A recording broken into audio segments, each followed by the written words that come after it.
Summer అంటే ice creams కదా.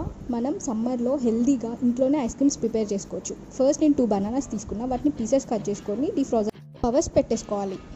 Dry fruits కూడా సోక్ చేసి పెట్టుకున్నా. ఇప్పుడు మిక్సీ జార్లో ఒక ఇలాచీ, ఒక దాల్చిన చెక్క అండ్ డ్రై ఫ్రూట్స్ అన్నీ అలానే బనానా పీసెస్ కూడా మిక్సీ చేసి పెట్టుకోవాలి. దాంట్లోనే హాఫ్ డివైడ్ చేసుకొని నేను డార్క్ చాక్లెట్ యూజ్ చేసా. అలానే ఇంకొక హాఫ్ దాంట్లో కస్టర్డ్ పౌడర్ యాడ్ చేసి పెట్టేసా. వీటిని మనం డ్రై ఫ్రూట్స్తో ఇంకా డార్క్ చాక్లెట్తో డెకరేట్ చేసుకోవచ్చు. మనం వీటిని టైట్ లిడ్తో క్లోజ్ చేసుకొని డీఫ్రాజర్లో పెట్టుకోవాలి.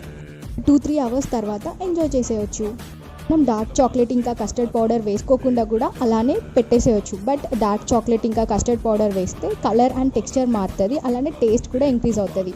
నార్మల్గా మనం అంటే ఎలా అయినా తినేస్తాం, బట్ పిల్లలు మాత్రం కలర్ఫుల్గా ఉంటేనే తింటారు కాబట్టి dark chocolate and custard powder use చేయొచ్చు. దీనిలో మనం ఎక్స్ట్రా షుగర్ ఏం యాడ్ చేయలేదు, జస్ట్ ఖర్జూర స్వీట్నెస్ సరిపోతుంది.